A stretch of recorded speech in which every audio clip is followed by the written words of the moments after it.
the struggle with the police started with a vulnerable section of what you can call the police force. And I see these two sections as the serving police officers within the rank and file, people who just take orders, and then they are the they are the lowest rung of the police force. But most importantly, is the retired ones who are completely on the verge of being wiped out as a result of hunger, poverty, starvation, and illnesses that's associated with poverty. So I don't think there's anybody I need to explain to that I don't like the police, and we have documented history of oppression between me and the police, and the police and the people. But what we must also understand is that the police are also citizens of your country. They are also as oppressed as you are. And anybody who has understood and studied revolutions very well, I'm talking about where revolutions have happened, you must know that it hastens the revolution when you also have on your side some members of the armed forces who start to believe in your messaging, they believe in your ideals and ideology, and they believe that together you all can be liberated. That is one of the reasons why I went on the side of supporting the police. The police themselves had set up this whole struggle. Uh, they are the ones who chose the date and had been mobilizing on social media before I came in. So you cannot have a police force in a country that is desirable of physical security, that's underpaid, underappreciated, corrupt, broken, without trying to fix it, and you want to fix everything else. You will just wake up one day and discover that everything you fixed was standing without a foundation. And that is the reason why I went on the side of the police. And before I started fighting for the police, which you guys know was as far back as 2024, I had made it very clear that my support for better pay, better equipping, uh, better training, and general better conditions of service of the police would not preclude the police from coming under our criticism or our whip whenever they overstep their bounds. And we keep doing that. We're just juggling two things at the same time, fighting them when they go wrong and fighting for them so that we can have a police force that can actually be called the police force, because we understand that that transition with the police force never happened from the constabulary of the queen that was here to enforce colonialism. We haven't had a transition from that to a people-oriented police, Nigeria police.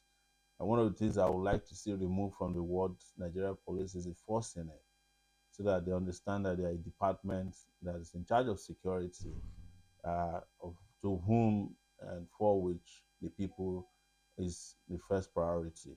So those definitions are important, people, for me. But like I said, it was a difficult decision, I have to admit. But the moment we took that decision, it was a progressive decision, and we already seen some of the results.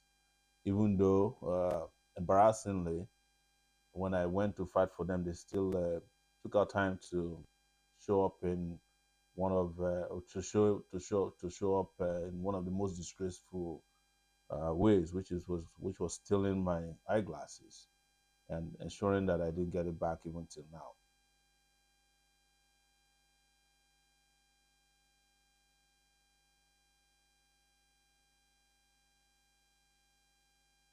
Thank you, Comrade President.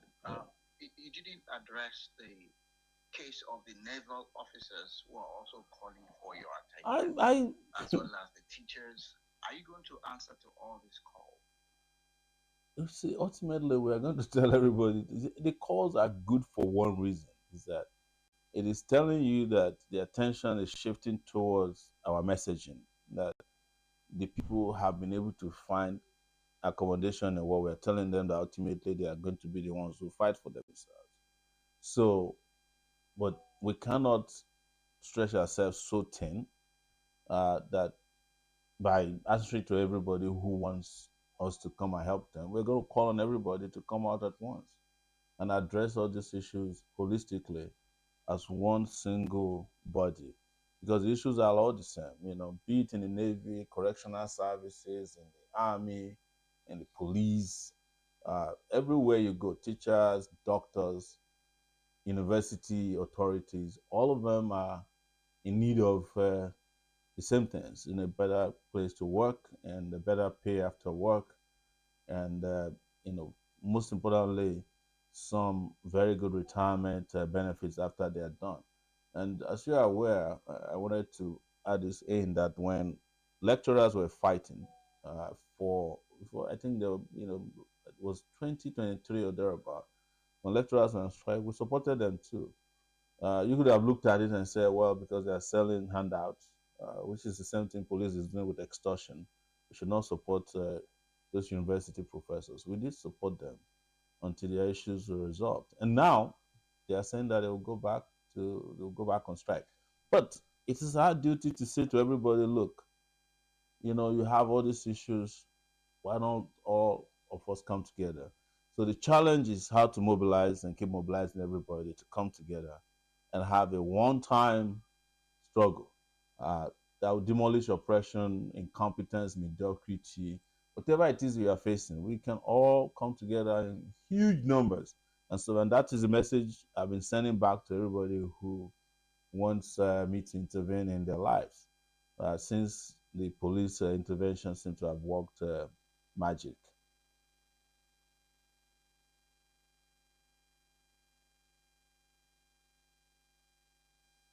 Thank you for the wonderful answer, my comrade president. My co-host and host. Yep, I'm around. I'm just trying to join the Instagram live. If you can please carry on, please. My sincere apologies. All right, thank you so much for that. Yeah, having said all of this, from the police protest, so far so good. Despite the criticism and despite the fact that you have already clarified beyond every reasonable doubt to any reasonable Nigerian, your motivation and your position on in standing in solidarity with every structure of the society that has been meted with injustice and all that. The question would now be say, Nigerian people, how they want to take associate themselves, get this message in a very simple matter, in a very simple way, in a very simple manner. How we want to communicate this idea of mass resistance, this grand idea of mass resistance to them in ways we say they will understand. Because when you ask an average Nigerian, they go talk to you, they don't understand. They don't understand. They don't understand. Or they will say, that thing will cause bloodshed, that thing will cause. So there are legitimate concerns that Nigerians are expressing when it comes to mass resistance that will lead to total elimination of the players that are responsible for the injustice, for the welfare issues, for all of the bad things that are happening in our society. I don't know whether you have a thing or two to say with regards to that. You see, it's everybody's job. And most importantly, it is the job of those who are oppressed to fight against oppression first and foremost. But our duty is to educate, to conscientize, and mobilize people to the barricades. And that is our self appointed duty. Nobody appointed me to go and be fighting for everybody. But we have already stated to the society that we are the conscience of our society. We are the ones who will never be part of the evil empire that is rocking the country, that is bringing about hardship, weaponizing poverty, that is raping our resources, killing our brothers and sisters, and deliberately leaving our country in multidimensional poverty. We are the ones who said we want to do that. And when people come behind us and they say to us, look, we want to let you know this is our problem and tell us what we could do, it's our duty to also lead, to be front and back of that struggle. I'll give you an example of what happened at the police headquarters. When we started out, only a few of us went to the headquarters. The um, retirees were in front of the National Assembly gate. And the police commissioner in Lagos, Abuja, had already reached out to them. He went there physically, spoke to them, and said, look, if you follow Sowore, we'll arrest all of you, we'll arrest Sowore, don't go near him. And but the problem is that they've been going to the gate of the National Assembly forever. In fact, they've been doing it for almost 10 years. Every year it's a ritual. So we went to the police headquarters first, had a small rally confrontation with the police there, and then walked all the way to the National Assembly, and then convinced them gradually. It was probably the most difficult part of the struggle on that day, was convincing these retired officers to go to where the problem is located, the FHQ, the force headquarters in Abuja. At first, half of them joined us, and then eventually, most of them joined us. Let me tell you, by the time we arrived at the headquarters of the police force, Louis Edet's house, it is called, in Abuja, we were the ones restraining the retired officers from bomb rushing the gates of. I had to hold hands with them. They wanted to break into the force headquarters because we had done the job of mobilizing them to the barricades, and then they wanted to take over. So that is our job, and that is what we must continue to do. But we also cannot mobilize people, conscientize them, educate them. The education of the oppressed cannot be perpetual. It cannot be something you keep doing forever. There has to be a date where other steps are introduced into the calendar of our struggle for liberation. The conscientization cannot be perpetual. The whole idea that we want a revolution cannot happen except we put boots on the ground. And this is how best I think we can keep doing it. But what is also most important is that, you see, the amount of conscientization we can do in sending out leaflets, doing social media, is great, but sometimes the action itself reaches more people than all of the work that you could do in a month before a struggle. And that's what I could say about even the police struggle. It didn't become a police struggle anymore. It became a struggle for Nigerians who have been looking for an outlet to fight power. And power was fought. They fought power in a way that nobody has ever done in a long time. In fact, in the history of the struggle against the Nigerian police, or the struggle for workers, now I refer to them as workers, there was never a time that workers ever went to the gate of the Nigeria police force to have a showdown with the authorities there. That's why we describe this as historical.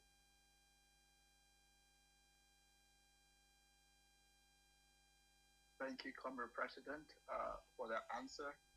We quickly take one or two persons from the audience. Thank you for being here. Without you, none of this exists. This is a citizen space. This is the Freedom Republic broadcast. Thank you for being here. We'll be picking one person, but please make it short. You have 2 minutes to ask your question with your compliment. Keep it within 2 minutes. Ask your question, and our Comrade President OMOYELE SOWORE will answer your question. My co-host Civic Space, please choose the first person and only allow one person at a time, please.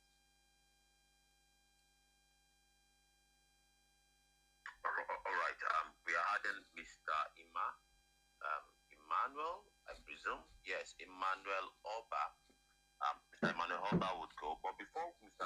Emmanuel Oba goes, I'd like to ask a question, and that question is, we have never seen in our political history, despite the fact that Nigerians have a way of noticing one impunity or the other by the political class. I think in recent history, like in the last few months, we've been having politicians coming on national TV to actually, say it loud and, say it very loudly that nothing will happen. Nigerians are too docile. They will make statements such as, if you line up 10 Nigerians and kill them, they will not say anything. They will make statements such as, I own a Ferrari, or I own a Rolls Royce. What about that? What about that? So they will make many. They are even making accusation against one another, like the one of Wike that actually accuses Amichi's wife of getting 4 billion naira during his time at NDDC, and totaling over 48 billion naira, getting to the hands of Amichi's wife for Niger Delta development, for developing women in Niger Delta or something like that. He was even saying that Mr. President should release the document. Right? So there are so many the audacity of our politicians now to actually, say it out loud that, whatever that is that it is that is, that public would otherwise frown at, they say it very loudly now. So what do you think is responsible for this audacity that we are noticing recently from our politicians? Before we have Emmanuel. Well, it's I won't call it audacity. I think it's impunity, and impunity means that they look at you, look at the populace, and say, they give the populace a middle finger, and the reason is because they've done this and gotten away with so many times. They no longer care about what you think about what they're doing, and they can only do what's more to you, except you rise up and say enough is enough. So we are not going to get less of this impunity. You're not going to get less of this braggadocio, or as you call it, audacity of impunity. I like to call it the audacity of impunity, until the people rise up and say enough is enough. There's no alternative to resistance as far as these issues are concerned. They're telling you because they know if you know, it doesn't matter. They don't care how you feel about any of these issues. Whether you feel bad or good, that's your problem as far as they are concerned. They have done what they got to do, and they'll keep doing what they can do. And when you see them celebrating in those celebratory moods, that you find them dancing or driving cars, they're just saying to you again, we're sticking in your face the middle finger, and you can't do nothing to us. So it is up to us now to say, look, this is no longer acceptable, and we won't take this anymore. So until we get to that place, that's junction, um, you are not going to stop this. You can we just as they celebrate, we can romanticize about how bad we feel, but until we do something about how bad we feel, there's nothing that will stop them. What sometimes I think they're actually inviting us to stop them, and they are wondering why we haven't. Sometimes that's how I feel.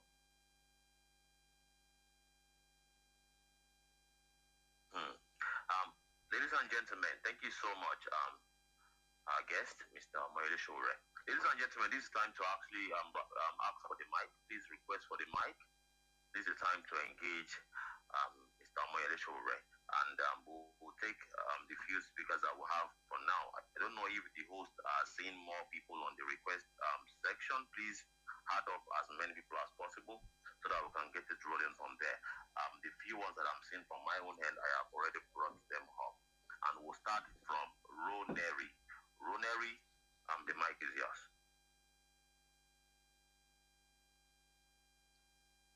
Thank you very much. Thank you, the host.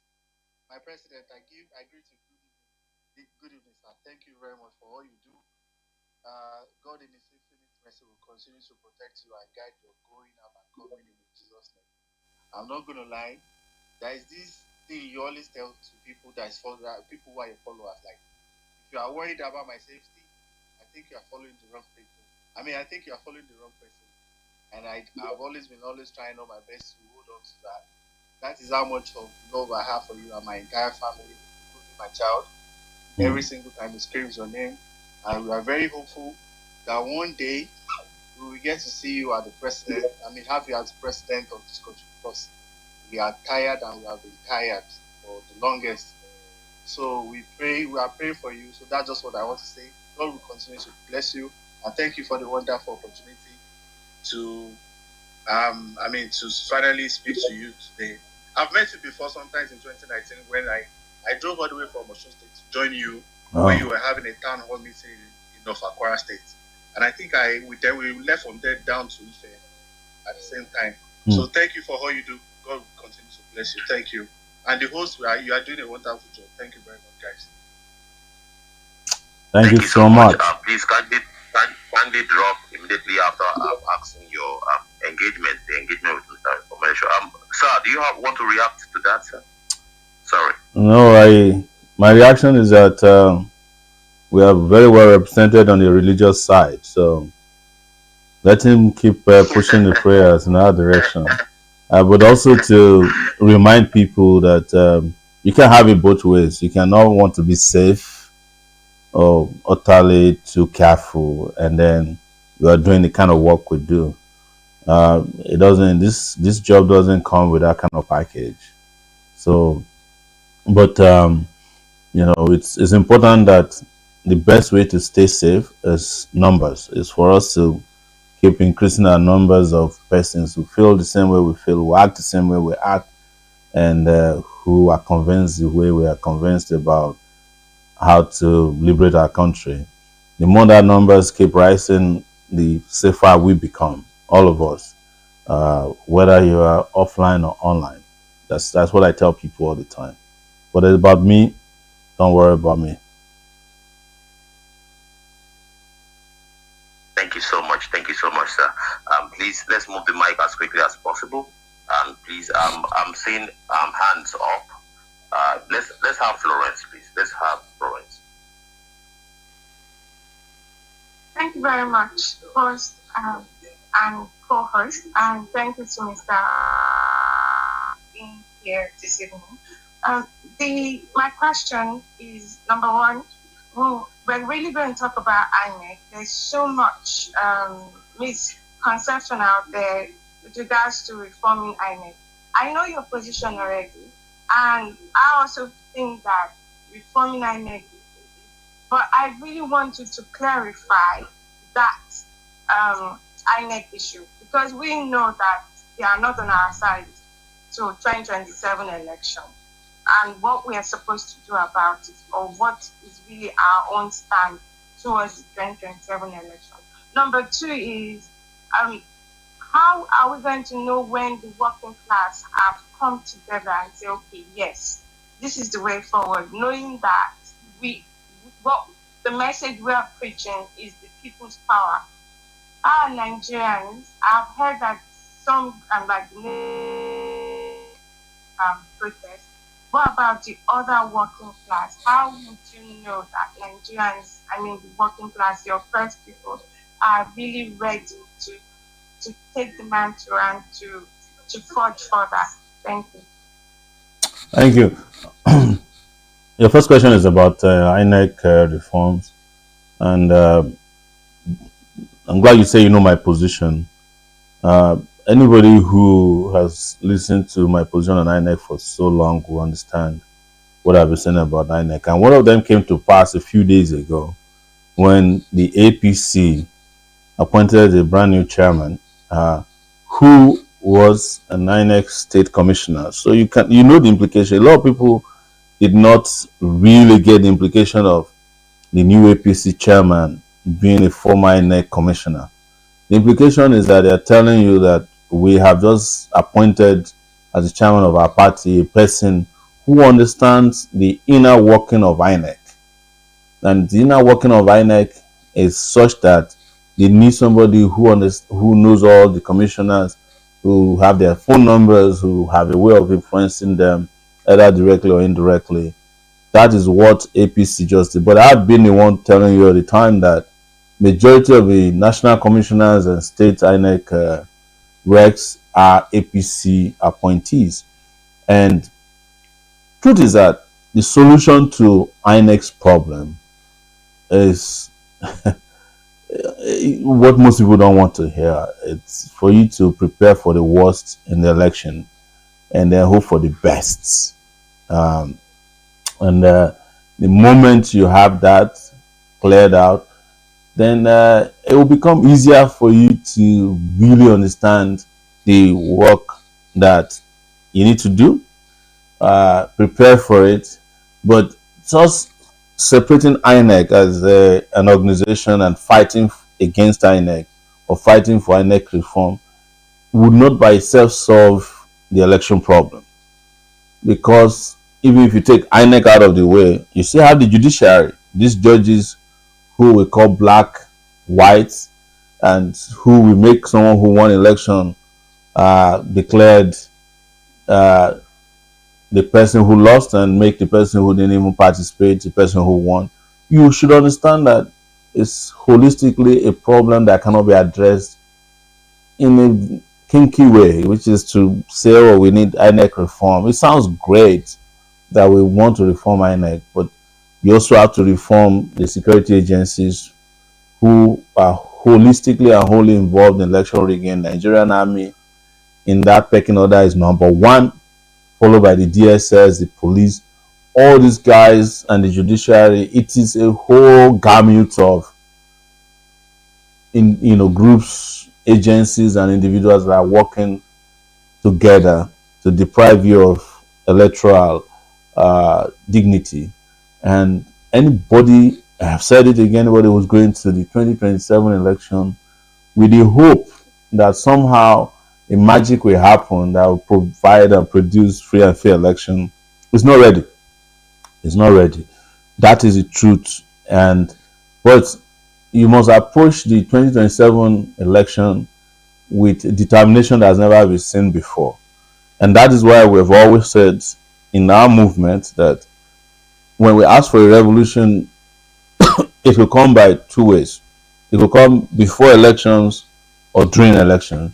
And it's up to the people who are up against to choose which one comes first. That's why we have never did that when it comes to our call for a revolution, because we understand very well, and this, we're not just making this up.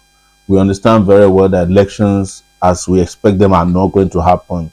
And the people who are in control and command of Nigeria today don't believe in free and fair elections.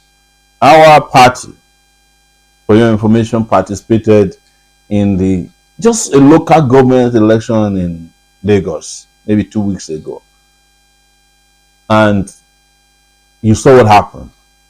The people who did the local government election in Lagos are the people who are going to run the election at the federal level. When you say that, you might say, oh, no, but they are different. No, that is the idea. They're just testing the waters. So they will use money, they will use thugs, they will not allow you to campaign, because election is not just election day activity. It's not about transmitting results alone. When they don't allow you to campaign, you can enter certain places because of their thugs, their police, and the connivance and collaboration and conspiracies. If all these things are not cleared, nobody can have free and fair election. It's not possible. But going to this election, you have to be prepared before the election. Like I've always said, this is an election that you have to win before the election if you really are serious. So I think your second question I might have missed, because I was just too engrossed in this. Can you just remind me of the second question, please, Chichi or Civil Spirit?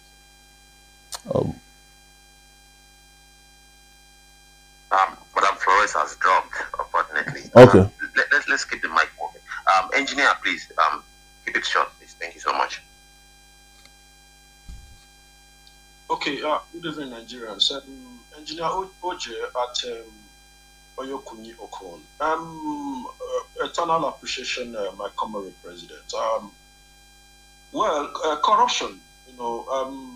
I believe in my advocacy for death sentence for corrupt elected officials and the public office holders. you have made your own also choice and decisions about life sentence. Well, beautiful. You become president today. I'm much concerned about how corrupt public office holders and appointees, both elected also, flaunt these ill-gotten wealth, including their children, on the face of Nigeria, spitting it directly on the face of Nigerians and ridiculing the entire Nigerian people existence. You become president today, and I know that you make your statement clear about probing past government. Do you also put it in your program as the president to prosecute these people and also recover the looted fund, even from their fourth to fifth generations? Thank you. Yes, I want to address the issue of death penalty. I've been against death penalty for a long time, and part of the reason why I don't believe in death penalty is also partially because of our judicial or the global judicial system. That if an error is made, for instance, in the trial of a person for an offense they didn't commit, they didn't commit, you cannot bring that life back. So, and generally, a life that we did not create, we should not be happy to take. That's it. And I also believe that some of the people who are now, stealing, when they get adequate punishment and they are stripped of the wealth or the ill-gotten wealth that they have robbed from the people, we can use those wealth to not only rehabilitate society, but to also allow them to see why they're still alive. That this is the wrong they did society. But when you kill them, they don't get to see that. So there's a whole lot of explanation for why I'm opposed to death penalty. But this conversation is not about death penalty today. It's about, for me, recovery of resources that has been stolen to any generation. As long as you are stealing money that's impoverished generations up to the fifth generation, whatever generation that your theft of public funds or public resources has impoverished, is the recovery that we should make from you as well. And there's nothing wrong with that. There's nobody that I've met who is opposed to that. That if you do not deserve a mansion that you own, we can convert it to a university. Yeah. And already, some of these are being done now. Laws in Nigeria allowing for seizure of properties and resources that are known to be tainted with corruption. But we will do that more aggressively. But what I will do the most, which I have spoken about, is to deploy every means to ensure that these guys have no access to public funds the way we have it. Technology is one of the things I've spoken a lot about, particularly blockchain technology, which will enable our contracting system, our payment system to be transparent. I do not see any reason why the NNPC account or sale of oil, crude oil, or whatever we're selling, the account is not available to Nigerian people on even an hourly basis, so that the thing that's given the corrupt elements in Nigeria the most amount of shield is the opaqueness that has been tolerated in the way we conduct business. So somebody wants to get a contract. We don't know who got the contract, because if you go to the CAC page, the contractors are never giving you, the names are not there. I will make it such that every company that is registered in Nigeria, you can, without having to hire a lawyer, you can download the register of that company, who are the directors, when they change. Same way they do in the UK, the UK company page. You can download information, including as a changing director. So there's nobody who will be in doubt as to who is the contractor handling any job, or which transactions are taken, or how much we are making on a daily basis from taxes, from all kinds of commercial activities that we are engaging in. So when we do that, you reduce the amount of funds that are available to these criminals to steal and from the country and pilfer and mismanage and misappropriate.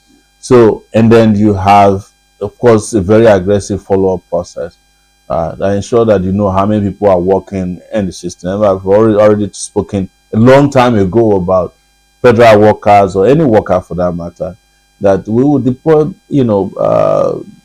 this the necessary bio information of everybody that's working, that anybody who doesn't have their bio data appropriately enter in the system cannot go to a public office to work, or cannot log into a public computer to even work from home.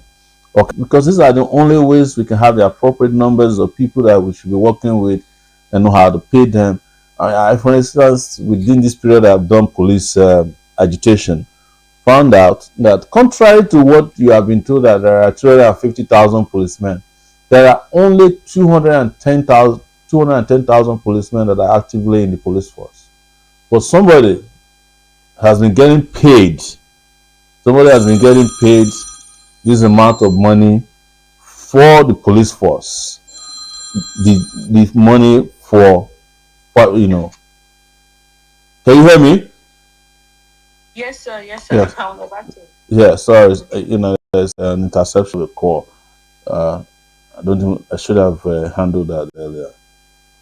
So please, those are the things that we need to do urgently, because yes, we can go after aggressively all these criminals, but don't also forget that you have criminal judges, you have powerful lawyers who will do deals, and it will look on the surface like they are fighting for justice for their client, but the truth is that they are not. They are just taking advantage of the weaknesses in the system and loopholes that they can find, and they'll use that against you to make sure that these criminals get away with blue murder. So my priority will be in this order,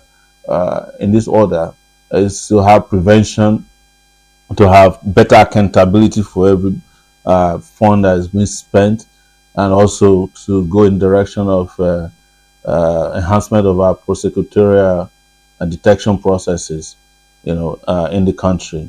So that when we want to find out who is moving money, we do that before the money moves out in the first place.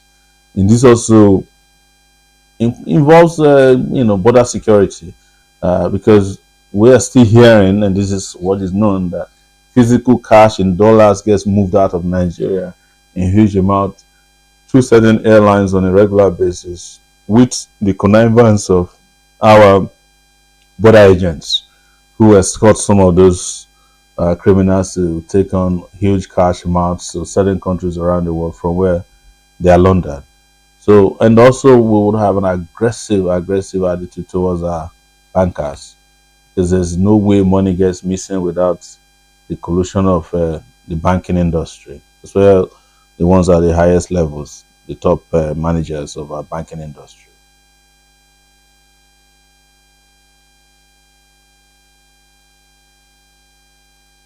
Can you hear me? Yes. Okay. Are you done, sir? Yes. I don't want to interrupt.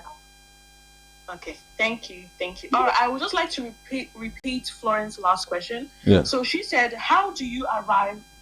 Excuse me, guys. Sorry. How do you arrive at the point where the working class will finally unite? I guess is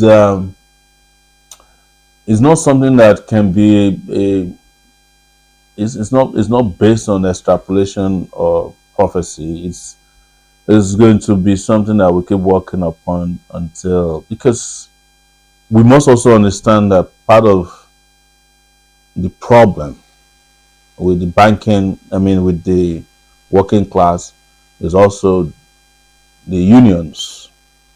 So the labor union leadership are also in bed with the oppressors. That's why, for instance, you can hardly get the NLC to protest over anything in a credible manner. Yes, they can start a protest, but before you start, every Nigerian knows how it's going to end.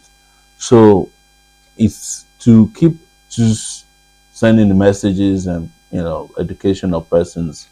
I'm glad that the movement, that's Take It Back movement at our party, consistently train new recruits and those of us who are within the movement already about new trends, about ideological lessons that are learned from other places, and for those who are new, to let them understand where we stand on issues uh, and matters affecting our country. So the working class and the non-working class is who are more interested in uniting. Because when we talk about working class in Nigeria as well, is a negligible part of the population. I wish that we can have the working class, but I'm more interested in those who have no work. I think it will be easier to mobilize those ones than those who have work, who feel like likely unconcerned because they still have some, investment in the system, or the system invests a little bit in them to make them feel a little comfortable and aloof.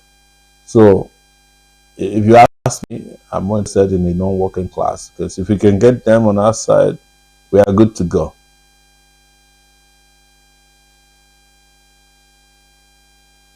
Thank you, Mr. Shore. All right, who is our next speaker? I can see Paul's hand up. Please, Paul.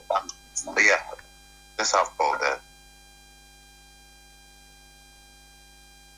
Hi, good evening, former President.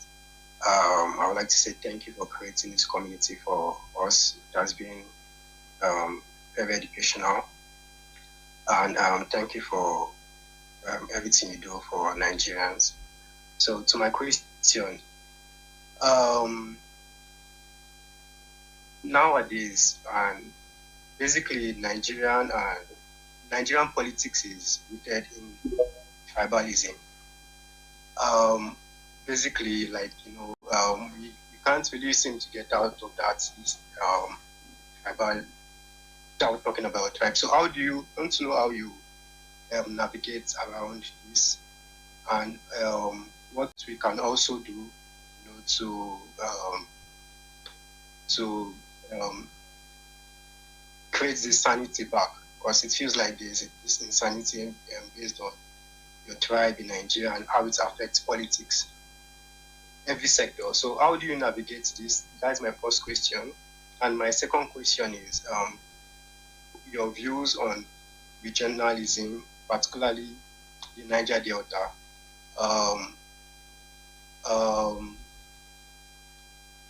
Will the Niger Delta control 100% of its crude oil? I think regionalism. I want to know your views on this. Yeah, so your two questions relate to regionalism and tribalism. And I've always said this, and I would keep repeating that tribalism is a weapon used by the political class or the leadership, even before then, the colonial masters, to divide and control and conquer our people. So the moment you hear people saying, "Oh, I'm of a tribe," and you start hearing of ethnic supremacy, you understand that they have you under a vice grip. Because when you peel through tribalism a little bit, you will still find terrible, terrible hunger, starvation. In fact, the most tribal individuals in Nigeria, in terms of allegiance and loyalty, are people who are likely the poorest people. Because at the top, where your resources are shared amongst these criminal political gangs, they don't speak of tribalism as such. It is when it's time for you to rise up that they remind you, or when they don't get their personal due selfishly, that they remind you the tribe you come from. But when you need roads and they sit on the table, they don't assign roads to you based on your tribe. But for instance, the biggest project in Nigeria today, in terms of costs and profit, I would say, is not even handled by a Nigerian. The guy who is handling Lagos Calabar Express Coastal Highway is a Lebanese. But the people who are defending it the most are the Yorubas, because the Yorubas have been made to believe that this is the turn of their tribe. Emilokan. But if you look at where there's poverty the most these days, the people who are suffering, there is no doubt that Yorubas are suffering as much as other tribes. But when this is going to be presented in terms of control and conquer and division, the Yorubas might be made to look different to you. And that was what led me to speak about what they were doing to Charlie Boy's bus stop today. That's one of the things you see about tribalism. They will drag you into a situation where you start feeling like, oh, they are defending my interests, and you start to support what is wrong because they have been able to get into your mental space and mess it up that you are a better person because you are Yoruba. That was the same thing that some people did in the north with Buhari. But I think the northerners before the death of Buhari had realized that he came to scam them. And I would hope that more people will realize the same thing with the current regime of Mr. Emilokan, the Yoruba man who is president of Nigeria. These guys don't care about you. They are not the kind of Yorubas that your parents taught you about when you were growing up. The ones that they call Omoluabis. These ones don't give a damn. And they don't believe in your race, in your tribe, or your creed. They believe in greed. That is their tribe. And with regards to regionalism, I'm of the opinion that each region should keep 100% of their resources, but I'm also a big believer in shared prosperity. As a Pan-Africanist, that whatever your brothers have, we should share. And also, over time, and this has come to pass, we've also advised our people that the nature of resources is shifting. So, if you are in the Niger Delta region and you think that oil is a big deal and nobody needs to talk to you, want to keep 100% of your oil proceeds when they are sold. Also, don't forget that somebody tomorrow, the person that has the most amount of sunshine might be the biggest controller of resources. I would imagine that somebody may also wake up one day and realize that Kanji Dam has been supplying Nigeria with hydroelectricity for a long time, and we never, but it is. So there's nothing special about the resources we have now, to the extent that we should lose our minds and lose our humanity.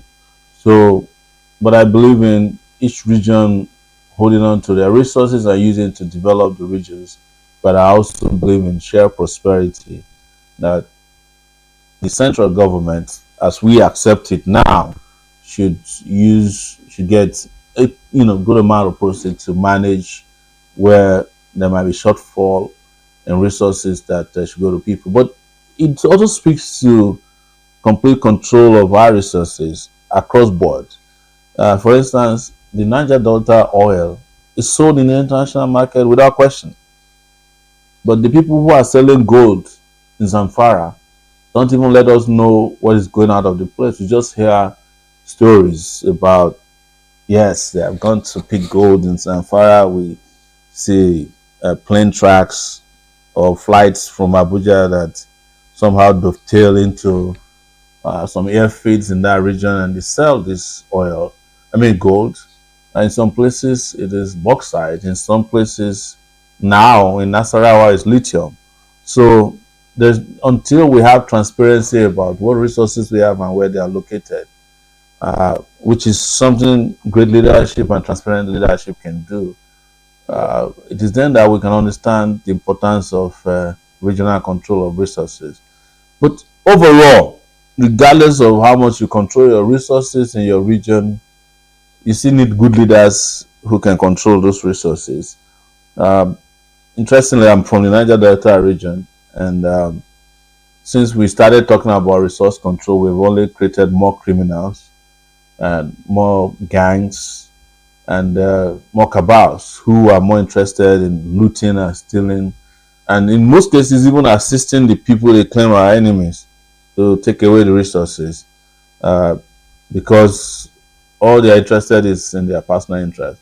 So, regardless of what the regions are controlling, whether it's 1% or 100%, if you keep them with your thieves, it won't matter. The resources are not controlled by you; it is controlled by someone else in a hurry. Thank you, Mr. Sure. We have two questions from TikTok. So, the first question is, what are the plans of grassroots mobilization? And number two, how do you disconnect our relationship with the milking colonial masters? I will take more speakers if that's okay with you, comrade. Sure, and then you can answer. Just that gives you time to rest a bit, if that's okay. Yes. Okay, with regards to your colonial masters or our colonial masters, they're not mine. I think it's a function of the puppets that they keep in our space. As long as these puppets are in place, there's no disengaging from the colonial masters. The colonial masters left not voluntarily but involuntarily because under a lot of pressure. So if you want to disconnect from them, you have to have people who understand how the world works and who are not tied to these colonial masters and their agencies and their corporations, multinational corporations. As long as you have those persons who can exercise control over their people, their resources, and just have multilateral cooperations but not collusion, then you're good to go. So that's the part about these colonial masters and Africa. Uh, you saw what happened in Washington D.C., where Donald Trump just flew asked some leaders in Africa to fly in, and as usual, they were treating them like kindergartens. He asked the leader of Liberia where he learned English, even though Liberians were speaking English before he got to he was born, and that's how it is leaders who have no mandate, um, who have no legitimacy, are easy to control in that way, and that is why we must fix our system first and foremost, fix our country, fix our continent with strong leaders who understand that they are here to make Africa great and proud, before we start, engaging ourselves in the conversation about how to break completely up. I mean, the truth is that we are not going to live in isolation. It's not going to happen that we will be isolated from the world. No, but we would, of course, with great leaders, have respectable relationship with other nations of the world. We saw with Lula and the position of the U.S. trade with Brazil, how Lula came out strong and said, "Look, there are things we accept and these things we will never accept." But you can't hear that from Nigerian leaders. You can barely hear that from any African, not even South Africa. Look at the disgraceful outing of the South African president during the White House, even though some people said he was good diplomatically, but I don't believe that. He was a shame as far as I'm concerned. So I hope I didn't miss any questions. I just been informed. Yeah, you did miss one. Yeah, what's that? So you wanted to make. No, somebody was just informing me that we might experience some low patronage because there's a soccer game going on. You know how people. Oh, yeah. You know how people in soccer are 5 and 6. So I'm just saying, yeah. But we keep going. Okay. What's the situation with SEUN KUTI? No response yet, sir. No response. Maybe SEUN, we have to investigate whether he's watching soccer as well. Yes, we will. Yeah. Okay, so the other TikTok question was, what are the plans for grassroots mobilization?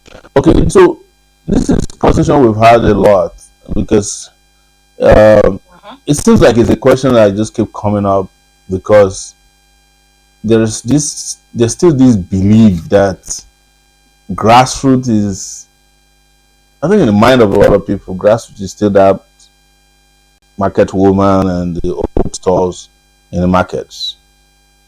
Are you getting my point? And as a result, when you say grassroots, you would think of grassroots from the view of, oh, you know, how many people do you have in the market? Who is representing you in those places where, you know, in the beer parlor, in the market, in the rural area?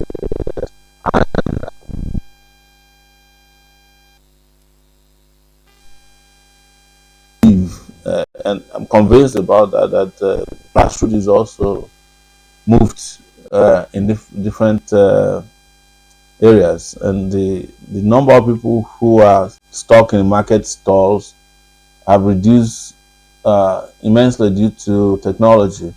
So that whatever it is we are doing now, including the conversation we are having here today, is grassroots oriented, because there are chains of reactions from whatever we're doing here that gets to the very bottom, somebody's mom, dad, and that the grassroots people we're talking about have also moved from offline to online largely now, and that in getting them, well, that's what we're doing now. But that doesn't mean that we should completely abandon reaching out to areas where there might be low internet penetration, or people may still be available in a way that word of mouth is the best way to mobilize them. And we're also doing that. We saw our people in Lagos during this last Lagos election actually do grassroots campaigning, which is knocking on doors, going from house to house, entering churches, mosques, and doing street carnivals to reach out to the grassroots. But again, the feedback from that is that so many of the people they were talking to had already also heard about us online. So it's I think it's a mixture of both sides of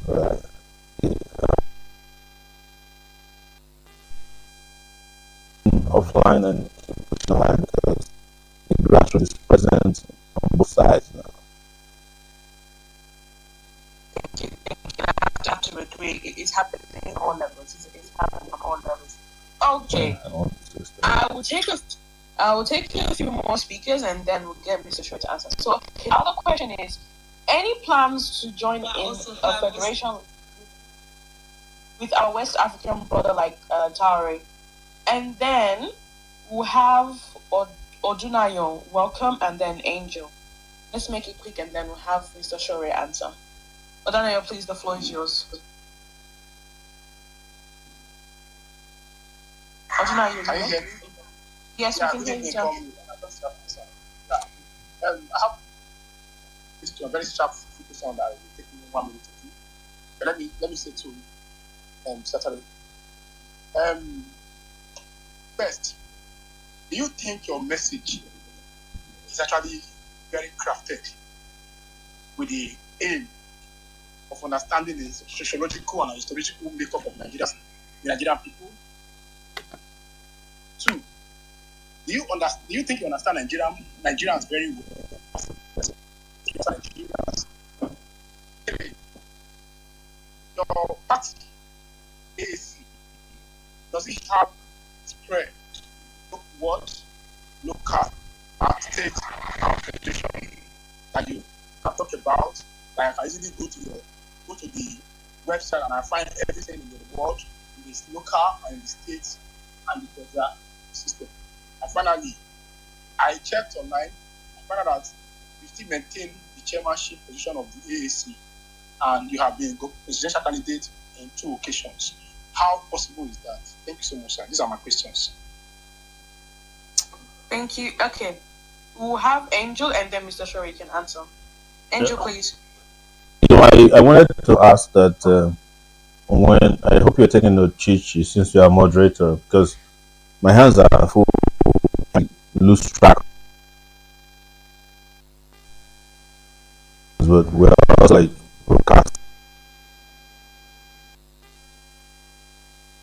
I'm technologically inclined, so but I have support and help. But so if you can just repeat some of those questions, maybe also that many people can ask questions, maybe one question per person, so we can reach as many people as possible and answer as many questions as possible. Sure thing. Okay, I'll repeat my question. Yeah. So this is from TikTok. Someone asked, any plans to join in a federation with our Western African brothers, like Tauri? Okay. Odanayo, would you? Okay. Do you want to answer mine first, and then we'll have Odanayo ask his questions? Yeah. So when it comes to Traore and these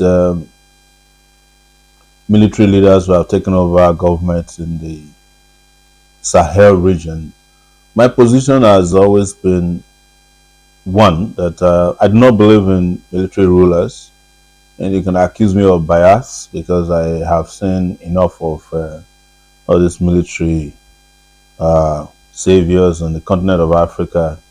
In fact, there were too many of them around the 70s and 80s, and we know how it ended, including the ones that were thought to be progressive. The only ones that were good were the dead ones.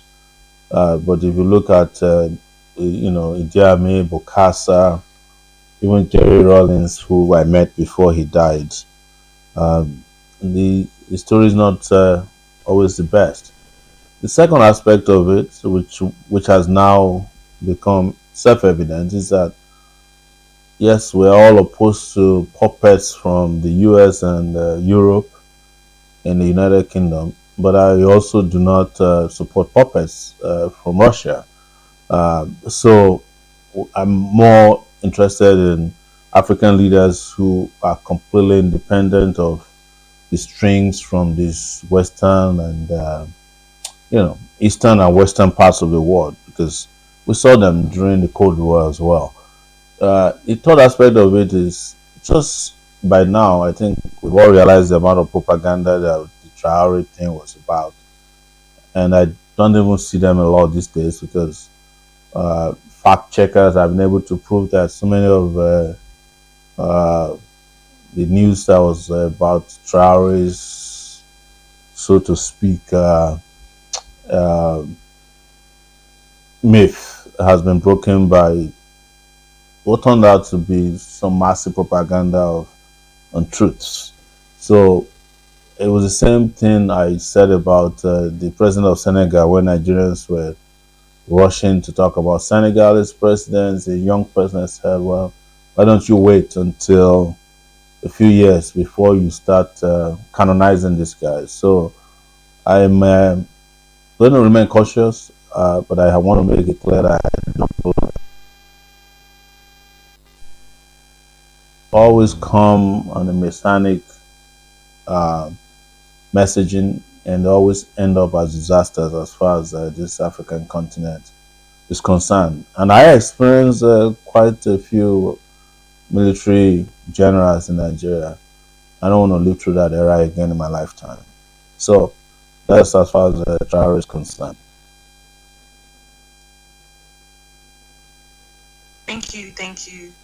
Shori. Just a quick update, guys. SEUN Kuti just landed, but there was a delay with his flight, so he should be joining us soon. So, but yes, let's continue with our space. So, Odunayo, would you like to repeat your question, please? Let's make it at least 2. Mr. Odunayo, are you there? Yeah, I can help him to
if you're interested, join the party.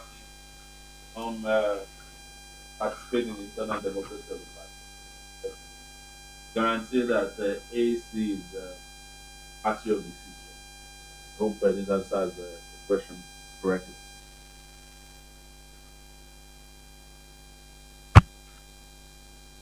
Yes, thank you. Alrighty. We'll have wisdom. Questions. Have other speakers. So wisdom, are you there? Do pay wisdom. Okay. Next person. Talk your own. Are you there? I'm here. Okay. Welcome, comrade. Yeah.